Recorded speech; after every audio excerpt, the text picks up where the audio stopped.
Bismillahirrahmanirrahim. Alhamdulillahirabbil alamin. Wassalatu wassalamu ala asyrafil anbiya'i wal mursalin wa ala alihi wasahbihi ajma'in.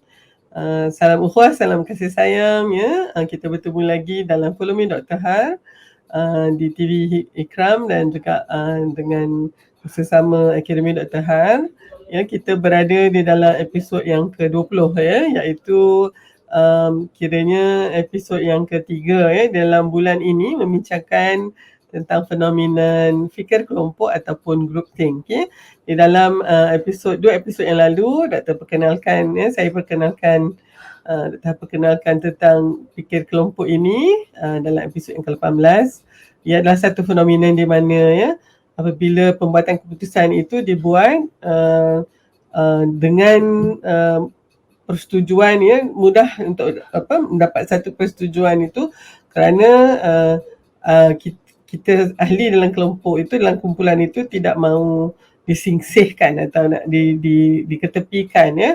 Maka oleh sebab itu mereka tidak mengatakan ya pandangan mereka ataupun mungkin ya pemerhatian mereka, dan akhirnya itu membawa kepada keputusan yang merugikan ya bagi organisasi tersebut. Ini diperkenalkan oleh Dr. Irving L. Janis pada tahun 1972 begitu, 73, dan di mana dia membuat kajian kenapa adanya ya keputusan-keputusan yang silap dan keputusan yang merugikan ini dibuat oleh kelompok ya, pembuat keputusan yang sebenarnya sebelum itu ya, telah membuat keputusan yang bernas, yang bijak ya. Tapi ada masanya kadang-kadang kita memang membuat keputusan yang silap ini, dan itu yang dinamakan sebagai fikir kelompok. Dan setelah kita bincangkan ya pada slide yang lepas, kita memberikan beberapa contoh klasikal ya mengenai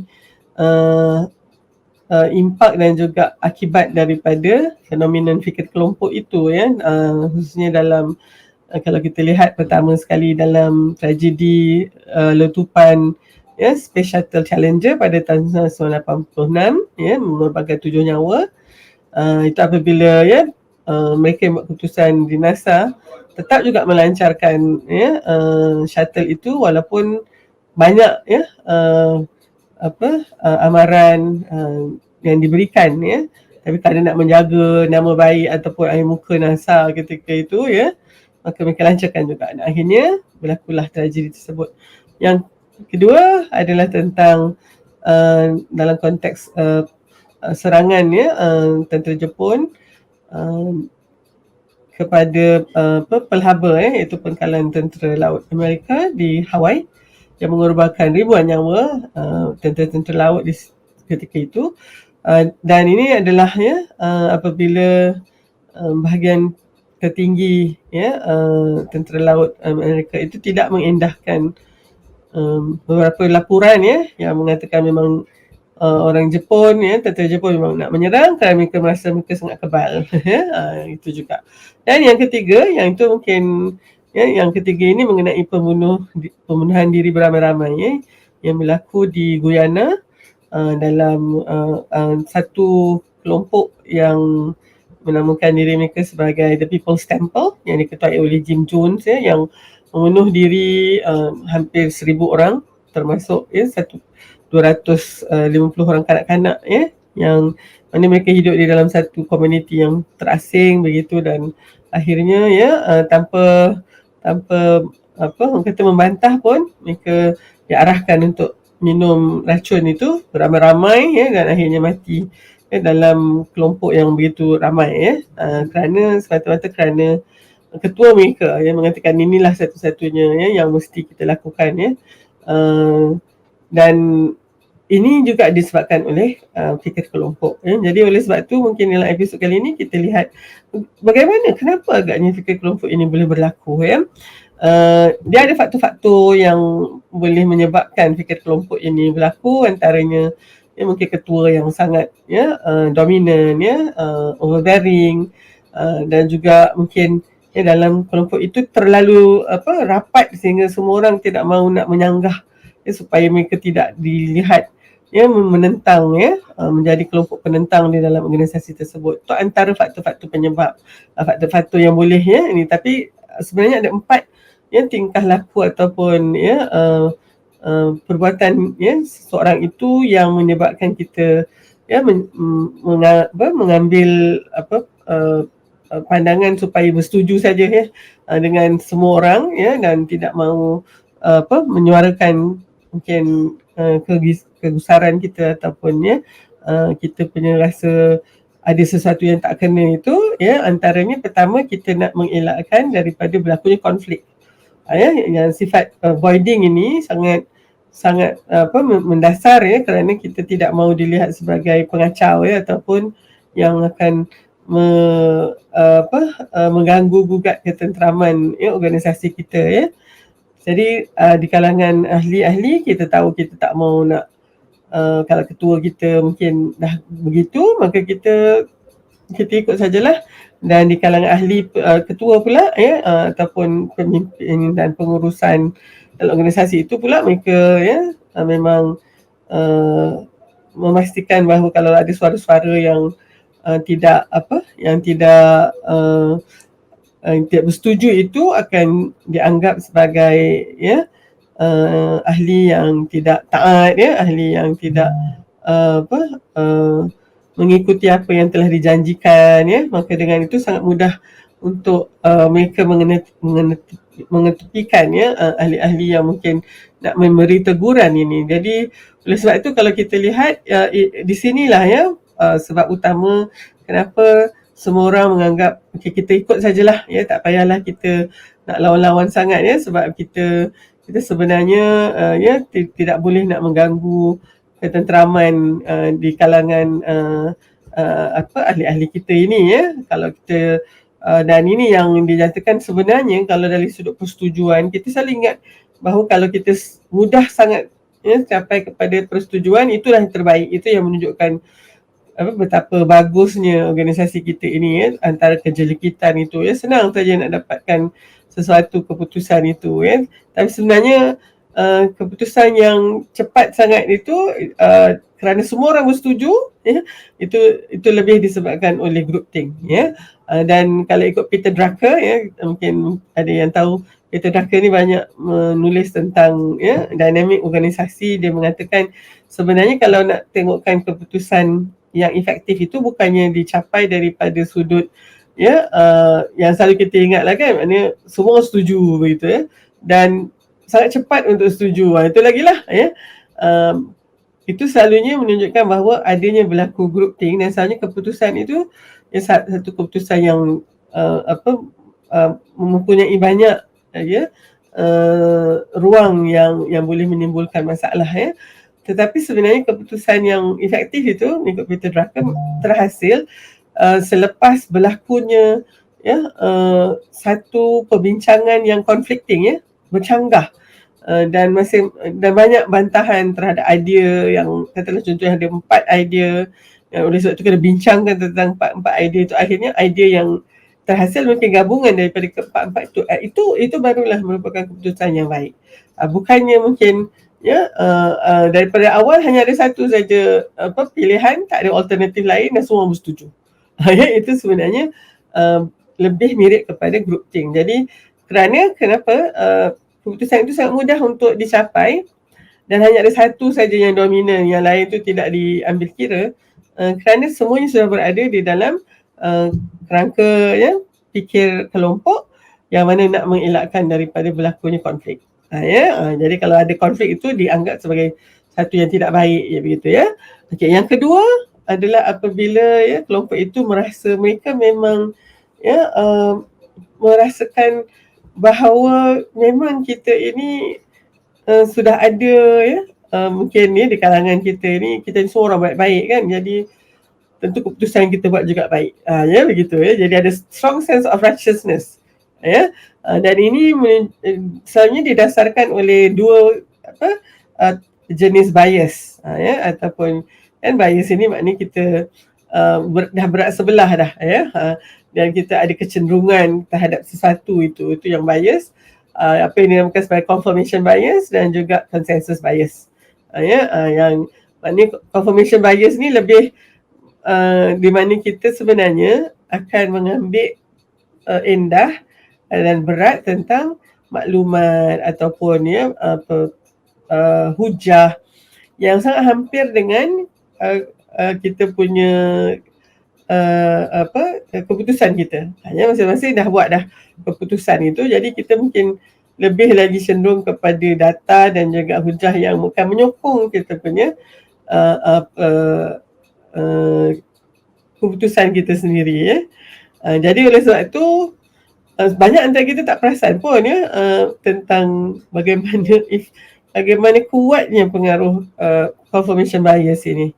Ya, yang mana dia akan membuatkan kita membuat keputusan yang jadi mirip kepada kita yang kita suka itu kerana data-data itu yang kita gunakan, dan kita senang saja mengenepikan kalau ada data dan juga maklumat yang bertentangan dengan apa yang kita dah bersetujui atau yang dah kita ni ya.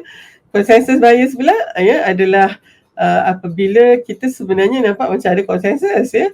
Kita seolah-olah kita sudah berbincang, maka semua orang dalam kumpulan itu semua dah bersetuju begitu. Tapi sebenarnya tidak ada banyak peluang untuk orang lain tidak bersetuju. Jadi dengan ada confirmation bias tadi, maknanya tengok data-data semuanya sama dengan apa yang kita fikirkan.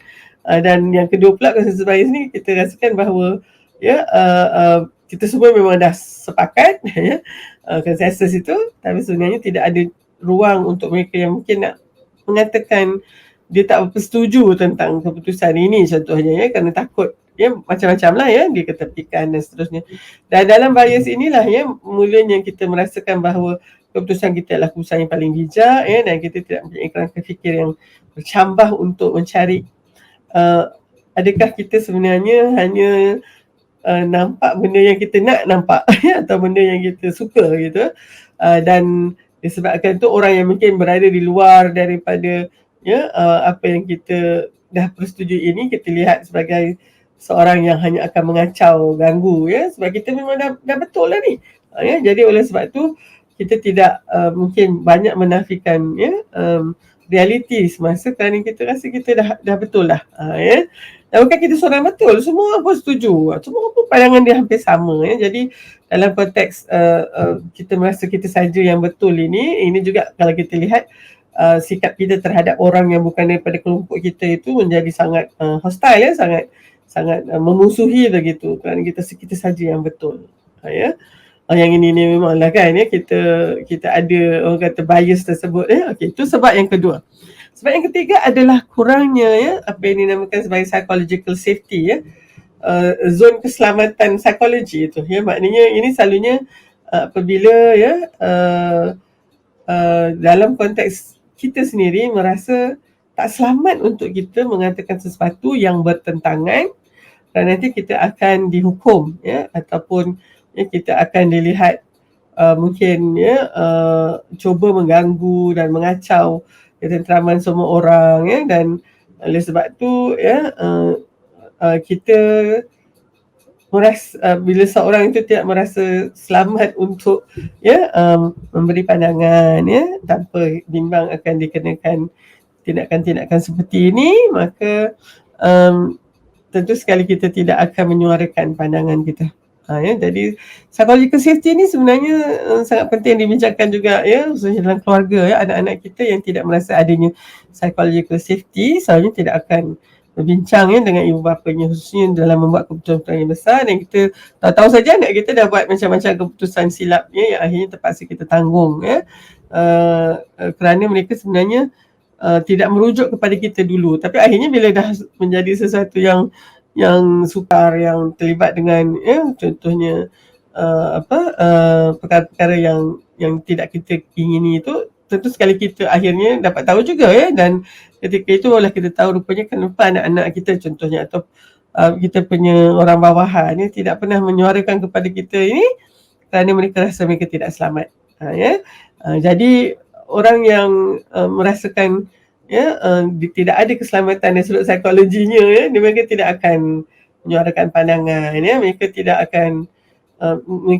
menyuarakan pandangan itu kerana mereka takut akan ada implikasi repercussion daripada pandangan mereka yang mungkin dilihat bertentangan itu. Jadi dalam konteks ini lebih baiklah untuk orang itu berdiam diri saja walaupun dia mungkin ada banyak cadangan yang bernas begitu. So ini antara yang menyebabkan phenomenon groupthink atau uniformity ni, maknanya semuanya sama saja pandangan itu berlaku kerana kita rasa tak selamat untuk menyuarakan sesuatu yang lain gitu dan yang keempat adalah apabila kita gunakan yang ni sering kali kalau sebenarnya perasaan kita ada firasat dan firasat ini khususnya untuk kita yang mungkin dah banyak pengalaman dah melalui pelbagai orang kata peristiwa dan juga mungkin dari sudut ilmunya pun interaksinya lebih meluas.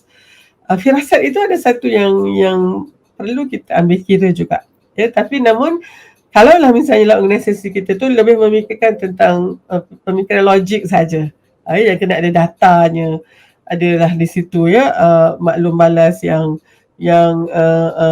kuantitatif begitu kan, barulah kita nak percaya begitu dan kita tidak memberikan ruang pun untuk aspek input emosi ataupun kecerdasan emosi itu tidak ada, maka seringkali kita akan mengenepikan saja pandangan-pandangan yang sebenarnya sangat perlu untuk kita pertimbangkan.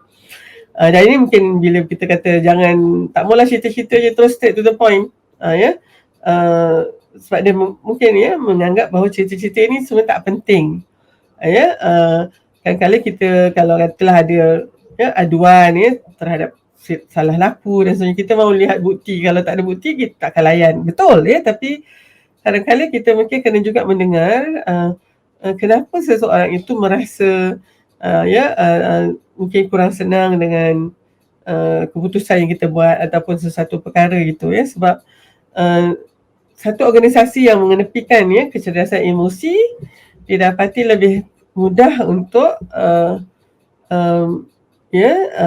berada di bawah fenomena groupthink ini sebab dia sangat rigid di dalam konteks ini dan menganggap bahawa kalau macam-macam yang kita dia sebenarnya firasat itu emotional guidance ataupun mungkin adanya hunches ataupun ada rasalah yang mungkin kita rasa sepatutnya kita mungkin tidak buat sesuatu perkara itu kerana adanya rasa kurang senang begitu sometimes kalau kita lihat ada, saya tak tahu apa dia tapi saya rasa macam saya kurang senang dengan keputusan ini. So di situ mungkin kalau kita memberikan ruang untuk kita berhenti sekejap dan bertanyakan kenapa agaknya dia rasa begitu mungkin kita akan dapat membuat keputusan lebih bijak dibandingkan kalau dah mula cakap saya saja tak payahlah kita kata yang ini tak rasional jadi sebenarnya itu nanti yang akan membuatkan kita mungkin merasakan tak apalah kita adalah kelompok yang sangat bergantung kepada data dan juga pembuktian. So kalau tak ada kita tak akan layan jadi ini juga menyebabkan perbincangan kita itu mungkin hanya bersetuju dalam satu konteks saja, sedangkan mungkin orang lain yang ada perasaan halus itu dan mungkin tak berani nak mengatakannya sebab dianya tidak dianggap sebagai satu data yang harus diberikan perhatian. Jadi ini 4 perkara yang selalunya akan menyebabkan fikir kelompok ini berlaku groupthink. Jadi mungkin pada mesyuarat kita yang akan datang kita boleh melihat sama ada tak groupthink itu mungkin berlaku di dalam organisasi kita. Kalau katalah sudah nampak ada ciri-ciri itu, mungkin kita kena menjawab soalan berapa meluasnya agaknya groupthink ini dan bagaimana di dalam episod akan datang kita bincangkan pula bagaimana hendaknya kita nak menghalang daripada groupthink ini menjadi semakin mendasari dan mengangkar umbi jadi insyaAllah kita akan tengok di dalam episod yang akan datang. Untuk kali ini bila kita mesyuarat ni kita tengok atau kita tengah berbincang itu kita observe dan tanya diri kita soalan ini, berapa ramai orang yang bercakap sebenarnya di dalam masyarakat kita ni? Kita seorang saja.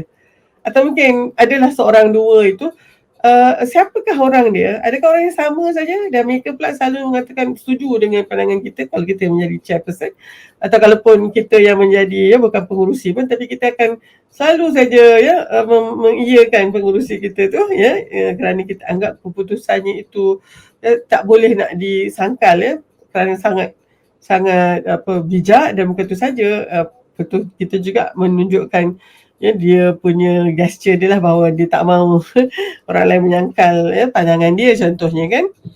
Adakah bagaimana pula cara ketua kita kalau kita bukan yang ketua lah, maknanya dalam perbincangan itu menunjukkan tindak balas dia kepada pandangan yang bukan yang mencabar pandangan dia.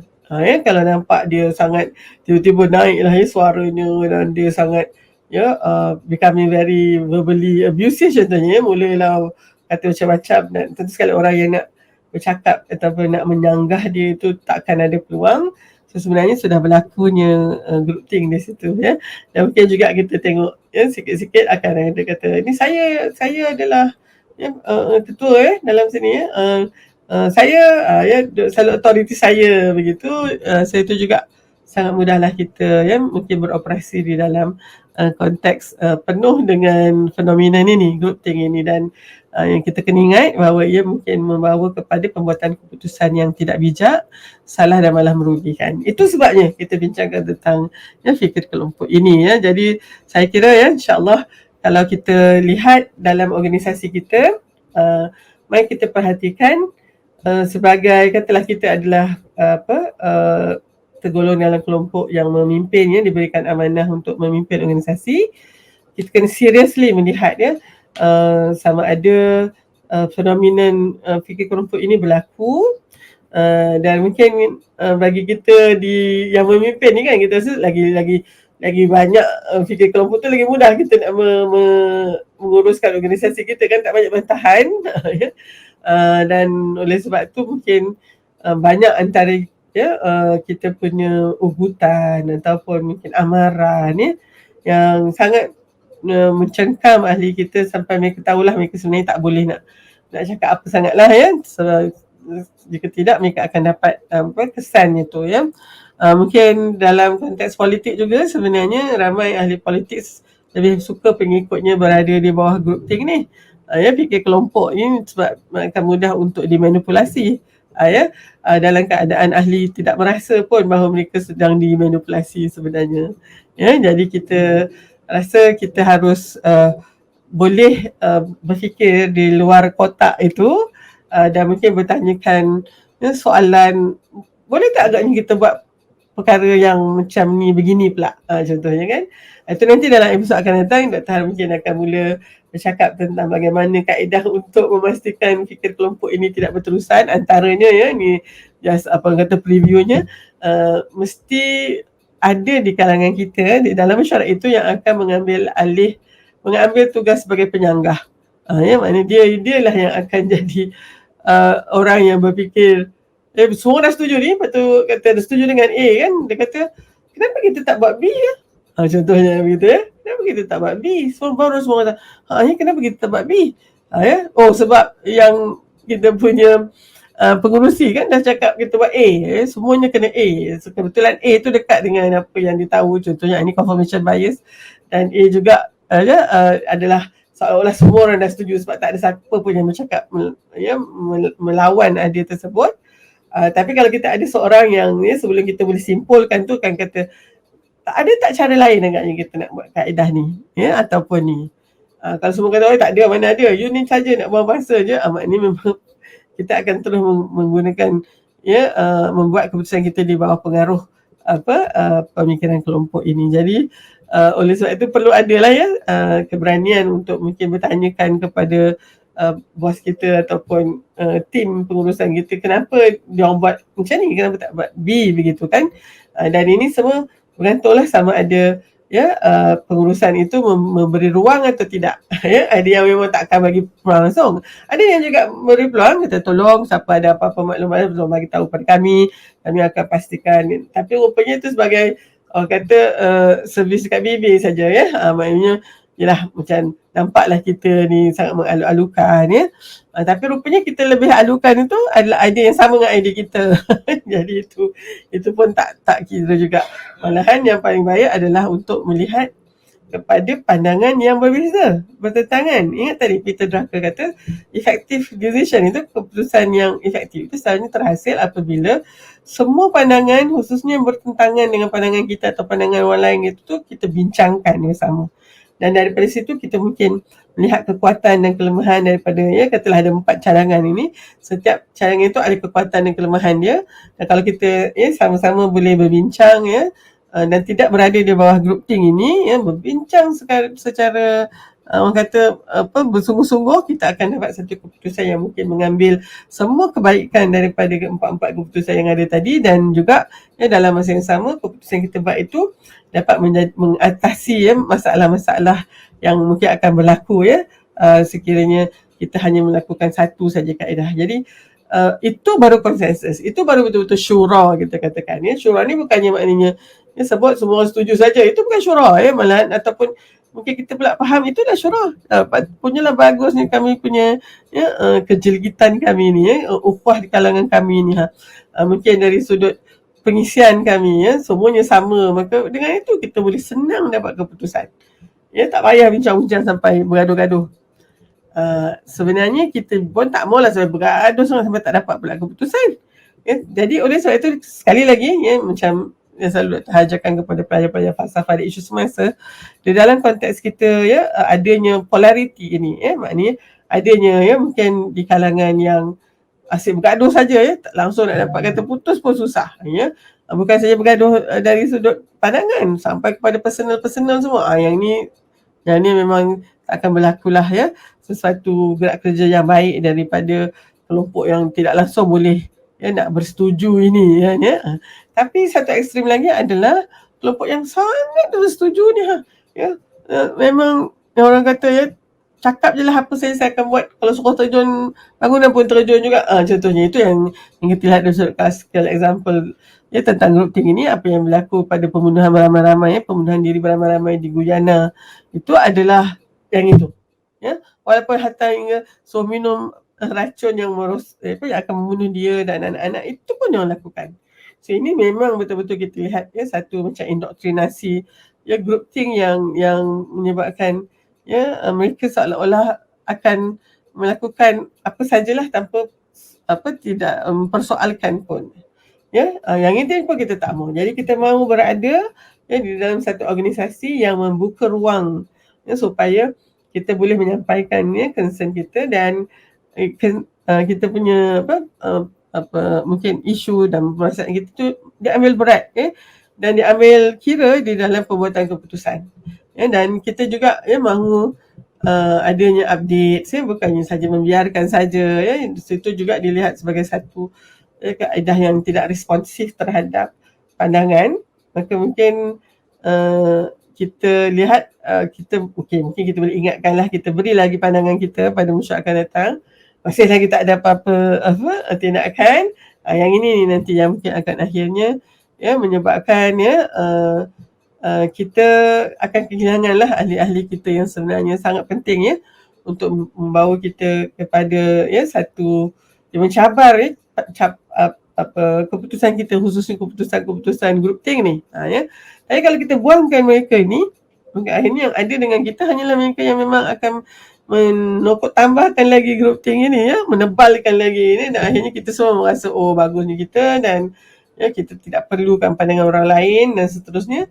Dan akhirnya mungkin dia akan membawa kepada indoktrinasi sebagaimana contoh tadilah ya, people's temple itu. Na'udzubillah min dzalik. Kita harap ya kita tidak berada ya pada satu keadaan yang begitu ya. Maksudnya kita menghormati pemimpin kita, tapi tidaklah sampai ya kita tidak akan menegur sekiranya ada perkara yang ya patut ditegur contohnya ya. Mesti ada di situ ya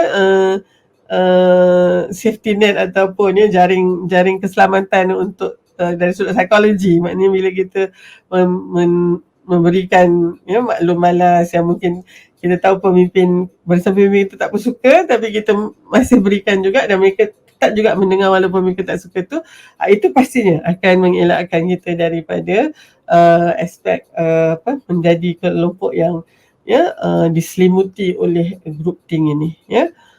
Dan ingat ya, salah satu yang menyebabkan kita menjadi mereka yang di bawah pengaruh group think ini adalah apabila tidak ada orang luar yang kita berikan, kita berinteraksi dengan mereka dan kita cuba mendapatkan maklum balas mengenai apa pandangan mereka terhadap kita contohnya, ya. Itu sangat penting, ya.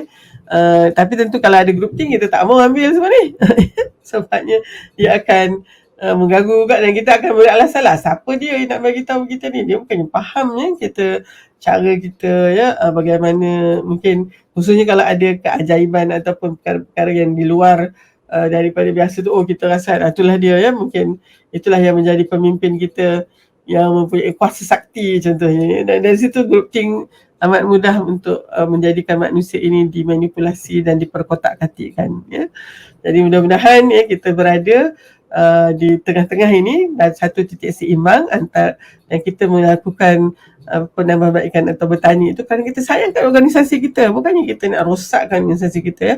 Dan kita juga sebagai pemimpin, kita untuk mengelakkan adanya group think ini, kita kena sentiasa memberikan keselamatan psikologi itu, untuk sesiapa jua memberikan teguran. Dan ini juga yang kita lihat bagaimana di dalam kehidupan Rasulullah SAW, konteks muhasabah memberi maklumat ini sangat subur kerana kita tahu itulah yang akan menambah baik apa yang kita lakukan. Mungkin kita tak suka, kita kena cari maklum balas ataupun feedback ni, dan daripada feedback itu kita baru boleh kenal pasti kelemahan kita dan di mana kita harus baiki, Tapi kalau kita menganggap semua feedback itu criticism ataupun kritik kepada kita, tentu niat kita suka kan buat kritik. Criticism ini dia sangat berbeza dengan feedback, Criticism ini adalah memang sengaja diberikan untuk menyakitkan hati kita, mengkritik kita, merendahkan kita. Sedangkan feedback selalunya bertujuan secara ikhlasnya untuk memperbaiki keadaan kita ini, Jadi oleh sebab tu kita kena bukalah, walau bagaimanapun mungkin ada orang berikan kita sebenarnya kritikan, dia memang nak kritik kita, tetapi insyaAllah dengan kerangka fikir kita yang terbuka, kita perlu siapa dia, concern dia tu. Lihat kebanyakannya mungkin ada banyak benarnya, mungkin ada tambahan-tambahan yang sebab kerana dia menunjukkan mungkin satu sifat hostility terhadap kita tu, tapi bagi mereka yang punya kerangka fikir yang terbuka, kritikan atau kritisism akan boleh dialihkan sebagai feedback juga.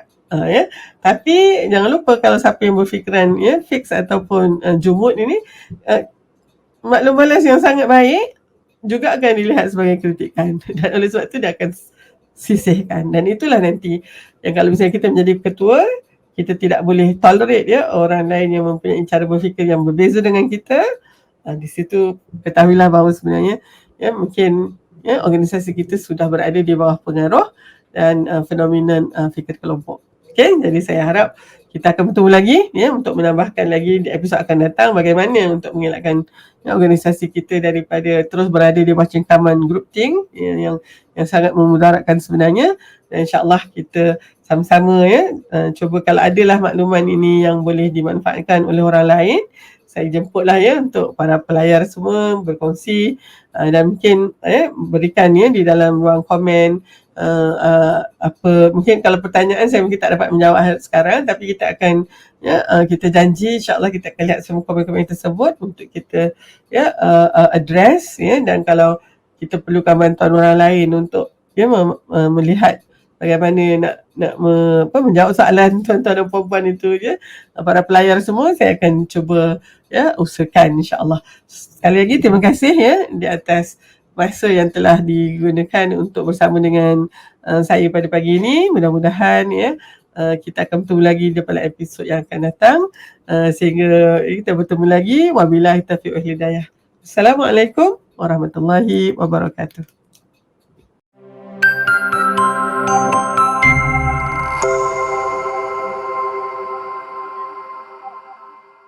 Bersama membina masyarakat.